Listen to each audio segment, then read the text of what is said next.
proses sistematis yang dilakukan untuk mendapatkan pemahaman yang lebih mendalam tentang suatu topik atau masalah tertentu. Tujuan utama dari penelitian adalah untuk memecahkan masalah, untuk menghasilkan pengetahuan baru, serta untuk menguji hipotesis atau mengembangkan teori. Berikut adalah gambaran umum tentang penelitian. 1. Ada tujuan penelitian. 2. Ada jenis penelitian. 3. Ada langkah-langkah penelitian. Yang keempat ada etika penelitian, sumber pembiayaan, diseminasi hasil, dan yang terakhir ada pengembangan pengetahuan. Penelitian adalah proses yang kompleks dan seringkali memerlukan waktu dan upaya yang signifikan. Hasil dari penelitian memiliki potensi untuk memberikan manfaat besar dalam berbagai bidang kehidupan, termasuk ilmu pengetahuan, teknologi, kesehatan, ekonomi, dan sosial. Titik tolak kegiatan penelitian merujuk pada langkah awal yang harus diambil untuk merencanakan, melaksanakan, dan mengevaluasi sebuah penelitian. Beberapa langkah yang dapat diambil sebagai titik tolak kegiatan penelitian adalah 1. Identifikasi masalah penelitian. 2. Tinjauan pustaka. 3. Rumuskan tujuan penelitian. 4. Kumpulkan data. 5. Rancang riset. 6. Kumpulkan data. 7. Analisis data. 8. Diskusikan temuan. 9. Sintesis hasil. 10. Penulisan laporan. 11. Publikasi atau presentasi. 12. Evaluasi dan pelaporan. Dan ke-13. Koreksi dan perbaikan. Penting untuk diingat bahwa proses penelitian adalah proses yang berkelanjutan dan seringkali memerlukan adaptasi dan perubahan rencana selama dalam prosesnya berlangsung. Selain itu, patuhi etika penelitian dan pedoman yang berlaku dalam bidang penelitian. Sesuai dengan penjelasan video sebelumnya, ada beberapa titik tolak kegiatan penelitian. Yang pertama adalah objek penelitian. Menurut Iwan Satibi, objek penelitian adalah sesuatu yang secara umum yang akan memetakan atau menggambarkan suatu wilayah atau sasaran penelitian secara komprehensif yang meliputi karakteristik wilayah, tugas pokok, struktur organisasi, sejarah perkembangan, dan fungsi lain yang sesuai dengan pemetaan wilayah penelitian yang dimaksud. Yang dimana artinya objek penelitian merupakan subjek yang menjadi fokus dalam studi penelitian. Objek penelitian dapat berupa peristiwa atau konsep tertentu yang ingin diteliti atau dipahami lebih dalam. Yang kedua ada lokasi penelitian. Lokasi penelitian merupakan tempat atau wilayah di mana penelitian tersebut dilakukan. Dengan adanya lokasi penelitian yang ditentukan tersebut, diharapkan dapat mempermudah atau memperjelas objek yang akan diteliti. Jadi, pada intinya, objek penelitian dan lokasi penelitian memiliki peranan penting demi kelancaran penelitian tersebut. Penelitian dianggap penting dan dapat dilakukan jika terdapat permasalahan penelitian. Masalah penelitian juga dapat diartikan sebagai suatu persoalan atau kesenjangan. Adanya kesenjangan tersebut menimbulkan mengapa kesenjangan tersebut terjadi. Dan dari pertanyaan inilah permasalahan penelitian dapat dikembangkan. Permasalahan dalam penelitian sering disebut problema atau metode. Secara lebih operasional, permasalahan penelitian adalah suatu rumusan kalimat interrogatif mengenai hubungan antara dua variabel atau lebih yang belum terjawab dengan teori atau penelitian yang ada. Tujuan penelitian. Tujuan penelitian adalah suatu pernyataan mengenai apa yang ingin dicapai dari penelitian yang dilakukan. Rumusan masalah penelitian menggunakan kalimat pertanyaan, sedangkan tujuan penelitian menggunakan kalimat pernyataan. Halo, kali ini saya akan menjelaskan mengenai tinjauan pustaka dan metodologi dalam suatu penelitian. Tinjauan pustaka sendiri yaitu merupakan langkah awal untuk menjalankan suatu penelitian dengan mencari sumber-sumber yang relevan terhadap suatu penelitian tersebut. Dalam suatu penelitian, kita harus menggunakan sumber dan informasi-informasi dari sumber atau suatu kutipan dengan referensi yang tepat dan benar.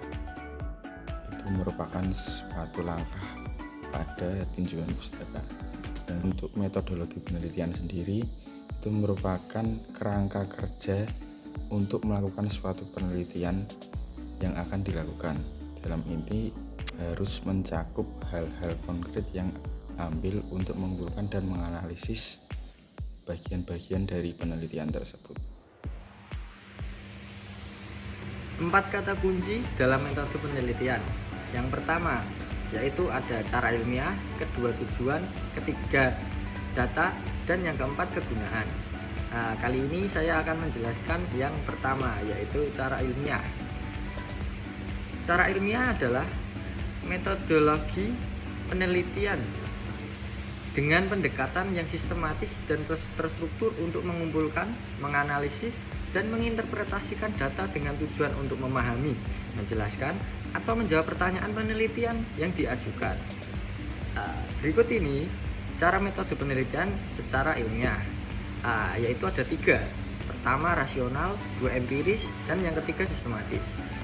Yang pertama rasional, yaitu kegiatan-kegiatan research yang dilakukan dengan cara yang masuk akal sehingga terjangkau oleh penalaran manusia. Yang kedua yaitu empiris, cara-cara yang dilakukan dan dapat diamati oleh indera manusia sehingga orang lain dapat mengetahui dan mengamati cara tersebut. Yang ketiga yaitu sistematis. Proses yang digunakan dalam research itu menggunakan langkah-langkah tertentu yang bersifat logis. Ya, selamat pagi, selamat siang, dan selamat sore. Salam sejahtera untuk kita semua. Ya, nama saya Galang Ajar Riki, dan saya akan melanjutkan dari materi slide sebelumnya, yaitu cara ilmiah. Cara ilmiah itu ada 3. Yang pertama itu ada rasional, ada empiris, ada sistematis. Empiris sendiri itu mempunyai kriteria tertentu, dan kriteria itu ada 3. Yang pertama adalah valid, reliable, dan objektif. Valid menunjukkan derajat ketetapan antara data yang terjadi pada objek dengan data yang dikumpulkan. Valid dapat juga dikatakan sah atau menunjukkan sebuah nilai keabsahan sesuatu, kenyataan, atau bisa dipertanggungjawabkan. Yang kedua itu adalah reliable. Reliable adalah derajat konsistensi atau keajekan data dalam interval waktu tertentu. Reliable artinya itu dapat dipercaya, akurat, serta itu konsisten. Selanjutnya adalah objektif. Dalam jumlah sampel yang besar atau mendekati populasi. Objektif bisa dikatakan tidak memihak, artinya hasil dinyatakan sesuai dengan fakta atau kenyataan yang ada. Berbeda dengan subjektif yang hanya diasumsi tanpa adanya verifikasi dan tidak dapat dibuktikan. Terima kasih. Tujuan dari metodologi penelitian.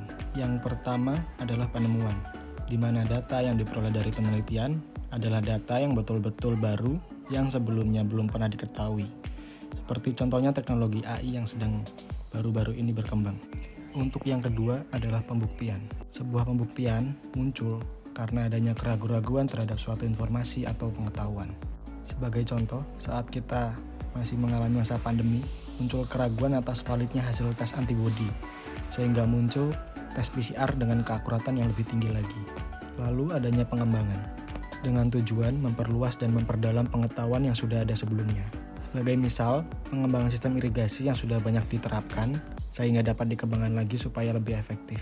Selanjutnya kita akan mempelajari kegunaan metodologi penelitian dalam menyusun kerangka kerja yang kokoh untuk penelitian kita. Di antaranya memahami, yaitu dari informasi yang kita tidak tahu menjadi tahu. Selanjutnya memecahkan, yaitu untuk meminimalkan masalah. Dan yang terakhir mengantisipasi, yaitu mengupayakan agar masalah tidak terjadi. Adapun ciri-ciri penelitian ilmiah di antara lain tujuan jelas, ketepatan, dapat diuji, dapat ditiru, ketelitian dan keyakinan, objektivitas, dapat digeneralisasi, dan hemat. Di sini saya akan menjelaskan gambaran titik tolak kegiatan pengertian data dan analisis dalam pengertian. Gambarannya di atas ini.